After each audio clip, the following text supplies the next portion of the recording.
Big story coming out of Nigeria is that the CBN was addressing the banking sector, and reports coming through that the CBN has sacked 5 bank CEOs. Firstly, why does the CBN have the power to fire CEOs when it doesn't have shares in these private companies?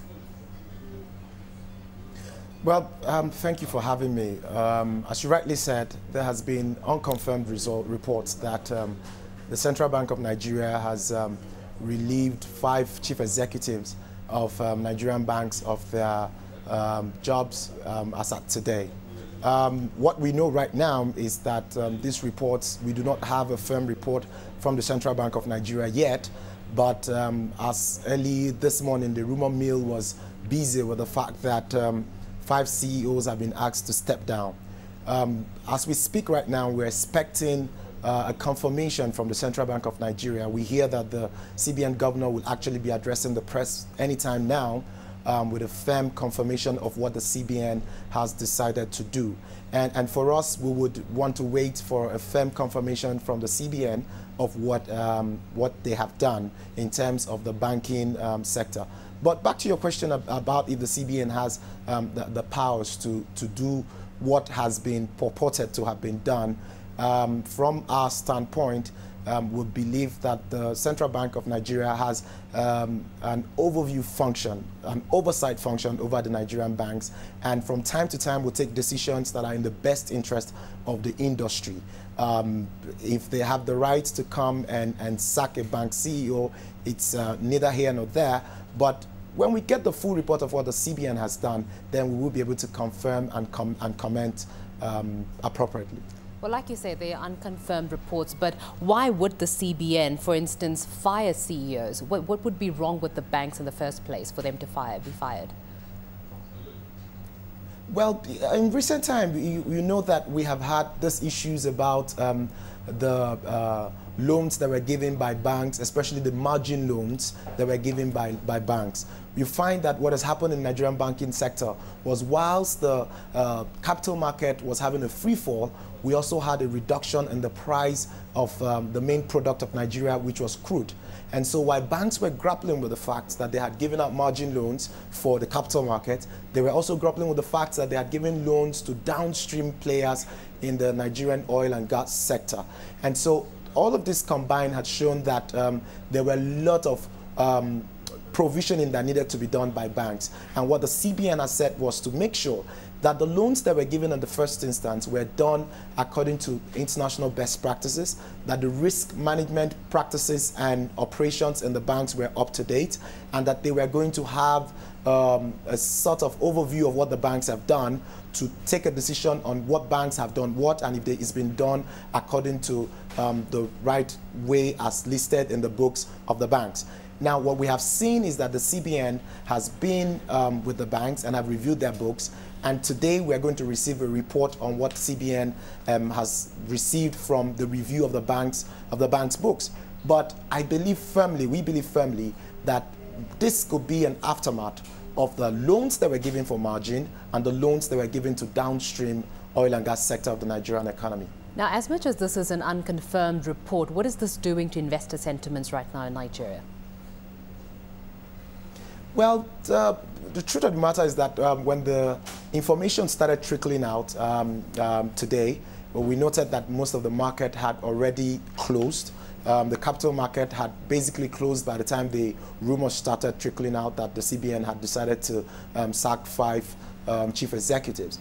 And we also noticed today in the interbank market that as is a cyclical market, and we expect that what has happened today is part of what we have seen in recent past as far as the rates were concerned. So it's a bit too early to judge what the reaction of the market is, what the reaction of investors is towards this decision. But as we come to Monday, we would see the market readjust. If this, what has been said, is true, we will see a definite reaction from the market. Because, I mean, we have only 24 banks in Nigeria, 5 banks. If you ask CEOs of 5 banks to go, it will definitely have some trigger effects in the banking sector. Let's say that these CEOs have been fired. Are we looking at a scenario where the CBN will be confirming or appointing the replacements for these banks? Sorry, can you say that again? Are we going to see a scenario where the CBN will be appointing replacements if these CEOs were fired? Okay, well, we've seen that happen before. We've seen the CBN intervene in some banks before. And what they have done is to appoint people who were not part of the bank to run the bank on an interim basis, and whilst they prepare the bank for takeover by another management. If we look back at what they have done in time past, then we can predict what they are likely to do going forward. What we expect the CBN to do if they have actually fired the chief executives, what we expect them to do is to bring in a fresh interim board and management to run the banks, and whilst they also respond to the shocks that will happen in the system. We expect that if the CBN has done that, we expect the CBN to take decisions that would counter the shocks that we expect. Don't forget the fact that the CBN recently guaranteed all interbank placement by banks. That is one thing that we believe that would counter any shocks that we'll have in the system. Maybe the CBN will make other pronouncements, which we are yet to have at this point in time.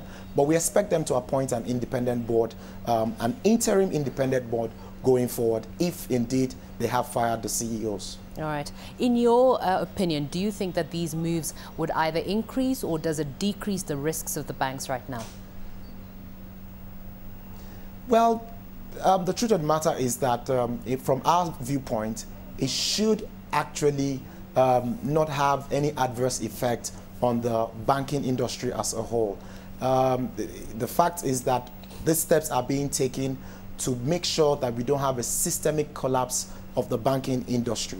And if the steps that are being taken by the central bank, the investors see these steps as steps in the right direction, geared towards saving the banking industry, we do not expect this decision to affect the banking industry adversely. Rather, what we expect to see is the first shockwave of the decision that has been taken. And once the industry settles down with the shockwaves, then going forward on the long run, it should be something that will be in the best interest of the industry. Because as you already know, the new central bank governor has been a player in the market. He understands the banking industry. He's been a bank chief executive himself. And to a large extent, the market trusts his decisions going forward. All right. Sam, just briefly before we go, we're also hearing reports that there's a bailout plan for the banks, which is standing at about 400 billion naira. Firstly, is that enough, and is that a confirmed report? Well, it's not a confirmed report. Like I said to you, we're waiting for the CBN to get a confirmed report. But what we hear is that it's been rumored that the banks that are affected have about 500 billion in margin loans amongst the banks. And so the central bank has decided to inject 400 billion naira in tier 2 capital into these banks. If this was true, if the whole they had was 500 billion and you have injected 400 billion, well, we believe that is a good percentage of investment to shore up the capital of the banks in the time being. And we believe that the step that should be taken going forward, if this information is confirmed, is that going forward, maybe these banks will have to be recapitalized, either individually or by ways of mergers and acquisitions.